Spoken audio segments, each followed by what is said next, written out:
Hello दोस्तों, कैसे हो आप सब लोग।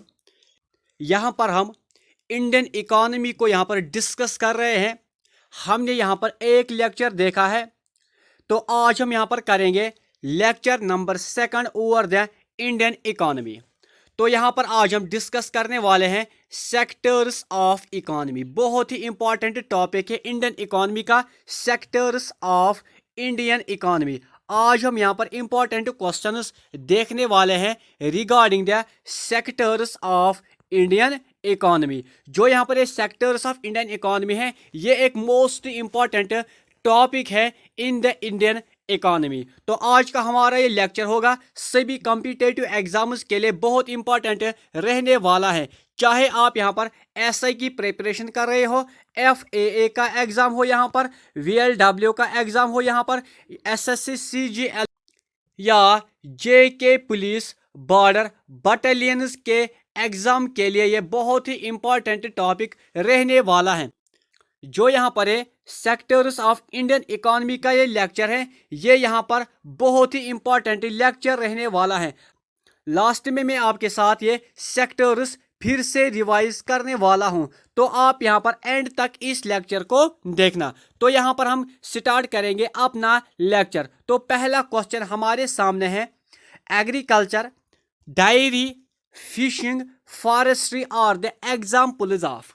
जो हमारे पास एग्रीकल्चर है, ये आपको नाम याद रखना है, डायरी का नाम आपको याद रखना है, फिशिंग का नाम आपको याद रखना है, फॉरेस्ट्री का नाम आपको याद रखना है। यहाँ पर क्वेश्चन पूछा जाता है कि ये किस सेक्टर में आते हैं। क्या ये टेरिशरी सेक्टर में आते हैं, क्या ये सेकेंडरी सेक्टर में आते हैं, क्या ये प्राइमरी सेक्टर में आते हैं, या इनमें से किसी में नहीं आते हैं। इसका जो राइट आंसर है वो यहाँ पर ऑप्शन सी, प्राइमरी सेक्टर। जो यहाँ पर एग्रीकल्चर है, डायरी है, फिशिंग है, फॉरेस्ट्री है, these are related to the primary sector. That means they are the part of primary sector. तो यहाँ पर नेक्स्ट क्वेश्चन है, which of the following comes under the tertiary sector. जो यहाँ पर ये 4 सेक्टर से ट्रांसपोर्ट है, कम्युनिकेशन है, बोथ ए एंड बी है, या नन ऑफ दी अबव। यानी आपको बोला कि इनमें से कौन सा सेक्टर है जो कि यहाँ पर आता है अंडर द टेरिशरी सेक्टर। तो इसका जो राइट आंसर है वो यहाँ पर option C, both A and B. That means कि आपको यहाँ पर नाम याद रखना है ट्रांसपोर्ट का, आपको यहाँ पर नाम याद रखना है कम्युनिकेशन का, क्योंकि these are the parts of tertiary sector, या we can say these are included in the tertiary sector। I hope कि आपको ये दोनों क्वेश्चंस यहाँ पर कंप्लीट हुए होंगे। मैंने आपको पहले ही बोला कि लास्ट में मैं आपके साथ ये सारी चीज़ें डिस्कस करूंगा कि प्राइमरी सेक्टर क्या होता है, सेकेंडरी सेक्टर क्या होता है, टेरिशरी सेक्टर क्या होता है। तो यहाँ पर नेक्स्ट क्वेश्चन है हमारे सामने, dash shows how big the economy of a country is. यानी इनमें से हमें कौन ये दिखाता है कि एक कंट्री की इकोनॉमी कितनी बड़ी है। तो आपके पास ऑप्शन है जीएसडीपी, जीडीपी, पीपीपी, या नन ऑफ द अबव। इसका जो राइट आंसर है वो यहाँ पर option B, GDP. That means gross domestic product. Gross domestic product हमें ये चीज दिखाता है कि एक कंट्री की इकोनॉमी कितनी बड़ी है। That means it depends upon your GDP. GDP simply means gross domestic product. अब ये क्या होता है जीडीपी? जीडीपी का मतलब है it is the monetary value, it is the monetary value. Monetary value मैंने यहां पर लिखा है of all final goods and services, of all final goods and services, of all goods and services। तो next question है, the देश continues to be the largest employer in India। यानी इनमें से वो कौन सा सेक्टर है जो कि यहाँ पर सबसे बड़ा सेक्टर है, जो कि यहाँ पर एम्प्लॉयमेंट देता है इंडिया को। तो आपके पास ऑप्शन है quaternary sector, tertiary sector, secondary sector या प्राइमरी सेक्टर? इसका जो राइट आंसर है वो यहाँ पर option D, primary sector. That means जो यहाँ पर प्राइमरी सेक्टर है ये अभी भी यहाँ पर लोगों को सबसे ज्यादा एम्प्लॉयमेंट देता है इंडिया में। नेक्स्ट इंपॉर्टेंट क्वेश्चन है, द देश covers activities in which natural products. ये नाम आपको याद रखना है कि natural products are changed into the other forms through ways of manufacturing that we associate with the industrial activity. बहुत ही इंपॉर्टेंट क्वेश्चन है, इजी क्वेश्चन है। क्वेश्चन है कि इनमें से वो कौन सा सेक्टर है जिसमें हम नेचुरल, मैंने ऊपर लिखा हुआ है कि जो यहाँ पर नेचुरल प्रोडक्ट्स है उसकी शेप हम यहाँ पर चेंज करते हैं, उनको हम यहाँ पर चेंज करते हैं into the manufacturing, into the manufacturing, या मैं यहाँ पर लिखूंगा कि in the other farms, in the other farms. That means के वो कौन सा सेक्टर है जहां पर नेचुरल प्रोडक्ट्स, नेचुरल जो यहाँ पर चीजें होंगे उनको हम यहाँ पर क्या करते हैं, चेंज करते हैं अदर फार्म्स में। अब आपको बोलना है कि वो कौन सा सेक्टर है, तो इसका जो राइट आंसर है वो यहाँ पर सेकेंडरी सेक्टर। सेकेंडरी सेक्टर में हम क्या करते हैं, हम यहाँ पर नेचुरल जो यहाँ पर प्रोडक्ट्स होंगे उन्हीं का यहाँ पर यूज करते हैं, उन्हीं की जो शेप होती है यहाँ पर उन्हीं को हम यहाँ पर नेक्स्ट शेप देते हैं। आई होप कि आपको ये क्वेश्चन भी यहाँ पर कंप्लीट हुआ होगा। यहाँ पर मैं आखिर में आपको मैं फिर से बोलूंगा कि ये सेक्टर्स होते क्या है। तो नेक्स्ट क्वेश्चन है, टेरिशरी सेक्टर आल्सो कॉल्ड। जो यहाँ पर टेरिशरी सेक्टर है इसको हम और किस नाम से जानते हैं, ये बहुत ही इंपॉर्टेंट क्वेश्चन है। तो आपके पास ऑप्शन है manufacturing sector, service sector, primary sector या नन ऑफ द अबव। इसका जो राइट आंसर है वो यहाँ पर ऑप्शन बी, सर्विस सेक्टर। जो है टेरिशरी सेक्टर है इसका जो दूसरा नाम है वो है यहाँ पर service sector, because it gives the services. Next question है, communication and banking comes under dash sector. जो हमारे पास कम्युनिकेशन है और बैंकिंग है, यही क्वेश्चन यहाँ पर पूछा गया है। तो आपके पास ऑप्शन है tertiary sector, primary sector, secondary sector या ऑल ऑफ द अबव। इसका जो राइट आंसर है वो यहाँ पर टेरिशरी सेक्टर, इसको हम बोलते हैं सर्विस सेक्टर भी, जो कि हमने ऊपर क्वेश्चन डिस्कस किया है। तो यहाँ पर चाहे सर्विस सेक्टर हो चाहे यहाँ पर टेरिशरी सेक्टर हो, इसी में आता है कम्युनिकेशन बैंकिंग सेक्टर्स। तो नेक्स्ट क्वेश्चन है, cotton cultivation comes under dash sector. जो हमारे पास कॉटन की कल्टीवेशन होती है ये किस सेक्टर में आती हैं? तो आपके पास ऑप्शन है tertiary sector, secondary sector, primary sector या नन ऑफ द अबव। इसका जो राइट आंसर है वो यहाँ पर ऑप्शन सी, प्राइमरी सेक्टर। ये आपको याद रखना है कि ये क्वेश्चन बहुत बार पूछा जा चुका है कि कॉटन कल्टीवेशन किस सेक्टर में आता है। यहाँ पर सेकेंडरी सेक्टर जो है कुछ लोग यहाँ पर इसी को टिक करते हैं, लेकिन जो पर कॉटन कल्टीवेशन ये आती है हमारी सिर्फ प्राइमरी सेक्टर में। इस पॉइंट को आपको यहाँ पर नोट करना है। तो यहाँ पर नेक्स्ट क्वेश्चन देखेंगे हम, इन पब्लिक सेक्टर। अब यहाँ पर पब्लिक सेक्टर की बात हो रही है। पब्लिक सेक्टर, द देश owns most of the assets and provides all services. यानी जो हमारे पास पब्लिक सेक्टर है वो यहाँ पर ओन करता है। यानी क्वेश्चन आप फिर से समझो कि क्वेश्चन क्या है, इन द पब्लिक सेक्टर, यानी पब्लिक सेक्टर में द देश। अब यहाँ पर देश क्या है, देश में हमें इनमें से एक ऑप्शन भरनी है। क्या ये प्राइवेट कंपनीज होंगी, क्या ये गवर्नमेंट होगा, क्या ये दोनों होंगे या कोई नहीं इनमें से होगा। कि क्या करना है, owners most of the asset, जो कि यहाँ पर सबसे ज्यादा होल्ड करता है, सबसे ज्यादा ओनर है इन एसेट्स का, और यहाँ पर प्रोवाइड करता है सर्विसेज को। तो इसका जो राइट आंसर है वो यहाँ पर ऑप्शन बी, गवर्नमेंट। क्योंकि गवर्नमेंट के पास ये इतने पावर्स हैं कि वो यहाँ पर सबसे ज्यादा एसेट्स अपने पास रखता है और यहाँ पर प्रोवाइड करता है सर्विसेज को to the people. I hope कि आपको ये क्वेश्चन भी यहाँ पर कंप्लीट हुआ होगा।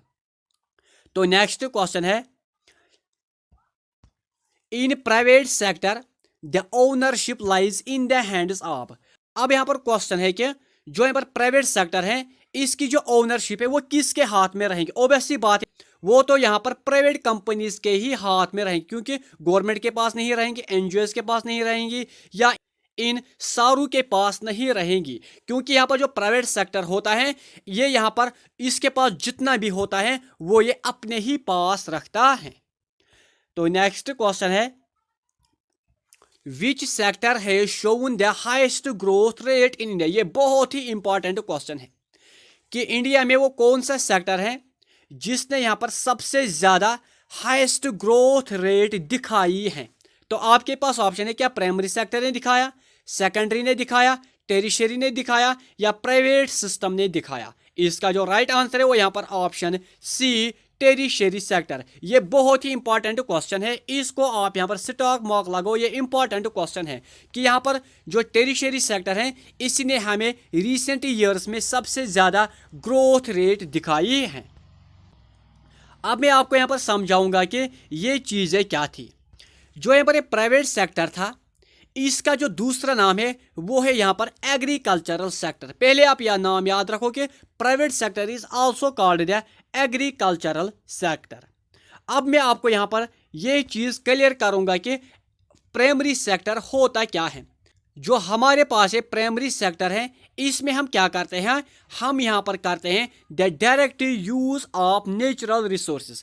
Direct use of natural resources, for example ऊपर हमने क्वेश्चन डिस्कस किया कि एग्रीकल्चर किस में आता है, ऊपर हमने डिस्कस किया कि फॉरेस्ट्री किस में आता है, ऊपर हमने डिस्कस किया था फिशिंग किस में आती है। जो ये चीजें हैं these are the part of primary sector. और जो यहाँ पर ये तीन चीजें मैंने लिखी हैं these are the natural resources, क्योंकि जो यहाँ पर एग्रीकल्चर है ये भी एक नेचुरल रिसोर्स, फॉरेस्ट भी नेचुरल रिसोर्स, फिशिंग भी एक नेचुरल रिसोर्स। जो यहाँ पर ये चीजें हैं एग्रीकल्चर है हम इनका डायरेक्ट यूज करते हैं। कैसे करते हैं, हम यहाँ पर एग्रीकल्चर करते हैं। जब हम एग्रीकल्चर करते हैं तो हम यहाँ पर क्या करते हैं, जो हमारे पास सीड्स होते हैं हम उनको यहाँ पर सोन करते हैं अपने ज़मीन में। तो जब वो चीज़ें वहाँ से निकलती हैं तो हम उनका डायरेक्ट यूज़ करते हैं। वही यहाँ पर मेरे कहने का मतलब है कि जो यहाँ पर नेचुरल रिसोर्सेज हैं हम उनका डायरेक्ट यूज़ करते हैं। कैसे, जब हमने एग्रीकल्चर किया है, मैं फिर से आपको समझाऊंगा।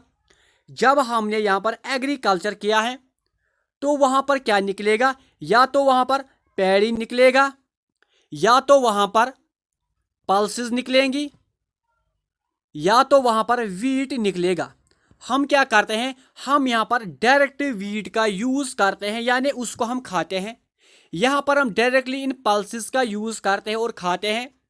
क्योंकि हम डायरेक्टली इनका यूज करते हैं इसलिए हम इसको बोलते हैं प्राइमरी सेक्टर।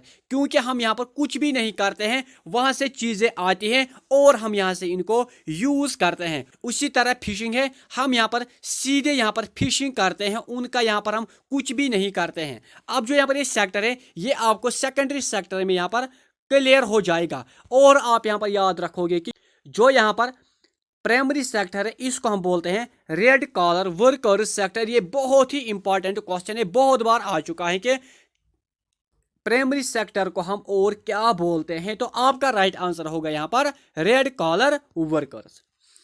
अब जो यहाँ पर सेकेंडरी सेक्टर होता है ये क्या होता है, मैं आपको बोलूंगा कि जो यहाँ पर प्राइमरी सेक्टर था, जो यहाँ पर प्राइमरी सेक्टर था, जो चीजें हमने वहां पर यूज किए हैं उन्हीं चीजों को हम फिर से यूज कर रहे हैं सेकेंडरी सेक्टर में। लेकिन हम यहां पर क्या करते हैं, यहां पर हम उन चीजों की जो शेप है, उन चीजों की जो शेप है उसको हम यहां पर चेंज कर रहे हैं। अब कैसे, जो हमें वीट वहां पर मिला था प्राइमरी सेक्टर में, हमें जो वीट यहां पर मिला था till time this was the primary sector.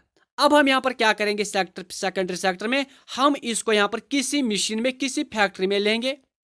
जब हम यहाँ पर वीट को किसी फैक्ट्री में लेंगे तो यहाँ पर निकलेगा आटा, यहाँ पर निकलेगा आटा। That means now this is called secondary sector. क्योंकि जो हमारे पास वीट यहाँ पर था अब हमने उसी को यहाँ पर ट्रांसफॉर्म किया है। डेट मीन्स हमने यहाँ पर चेंज की द शेप या ट्रांसफॉर्म की है the raw material into the available goods. I hope कि आपको यहाँ पर ये समझ में आया होगा कि प्राइमरी सेक्टर और सेकेंडरी सेक्टर क्या है। इसीलिए हम सेकेंडरी सेक्टर को कहते हैं मैन्युफैक्चरिंग सेक्टर। ये बहुत बार आ चुका है कि हम किस सेक्टर को कहते हैं as a manufacturing sector. I hope कि आपको ये भी क्लियर हुआ होगा कि मैन्युफैक्चरिंग सेक्टर हम इसको क्यों कहते हैं, because of transforming of raw material into the valuable goods और प्रोडक्ट्स। और जो यहाँ पर ये सेकेंडरी सेक्टर है इसको हम कहते हैं ब्लू कॉलर वर्कर्स सेक्टर। ये क्वेश्चन भी आपको याद रखना है। This is also called the blue collar workers sector. तो यहाँ पर जो लास्ट है हमारे पास टेरिशरी सेक्टर। जो यहाँ पर टेरिशरी सेक्टर है ये क्या है? It is also called service sector, जो कि मैंने आपको पहले ही बोला है। जो यहाँ पर टेरिशरी सेक्टर है इसमें क्या आता है? इसमें आता है हमारा ट्रांसपोर्ट कम्युनिकेशन सिस्टम, इसमें आता है हमारा टूरिज्म, इसमें आता है हमारा ट्रेड, इसमें आता है बैंकिंग। ये चीजें आपको याद रखनी, क्योंकि यही क्वेश्चन पूछा जाता है कि इनमें से कौन सा टेरिशरी सेक्टर का पार्ट नहीं है, या इनमें से कौन सा सेक्टर है जो कि यहाँ पर इंक्लूड किया जाता है इन द सर्विस सेक्टर। तो आप यहाँ पर याद रखोगे transport communication tourism trade banking etcetera. आई होप कि ये सारे चीजें यहाँ तक क्लियर हुए होंगे। तो जो यहाँ पर ये टेरिशरी सेक्टर या सर्विस सेक्टर है इसको हम कहते हैं व्हाइट कॉलर वर्कर्स सेक्टर। इस पॉइंट को भी आपको नोट करना है, व्हाइट कॉलर वर्कर्स सेक्टर, या इसको हम कहते हैं पिंक कॉलर। पिंक कॉलर का नाम भी आप यहाँ पर याद रखोगे, ये भी यहाँ पर इसको हम कहते हैं। आई होप कि आपको ये सारी चीजें क्लियर हुए होंगे। अगर आपको कोई भी क्वेरी हो, कोई भी डाउट हो, तो आप प्लीज कमेंट बॉक्स में जरूर लिखना। अगर आप यहाँ पर चैनल पर नए हो तो शेयर लाइक सब्सक्राइब जरूर करना। अब आपको ये वीडियो कैसे लग रहे हैं तो आप ये भी प्लीज कमेंट बॉक्स में जरूर लिखना। अब आप मिलेंगे अपने नेक्स्ट वीडियो में, तब तक के लिए बाय, टेक केयर।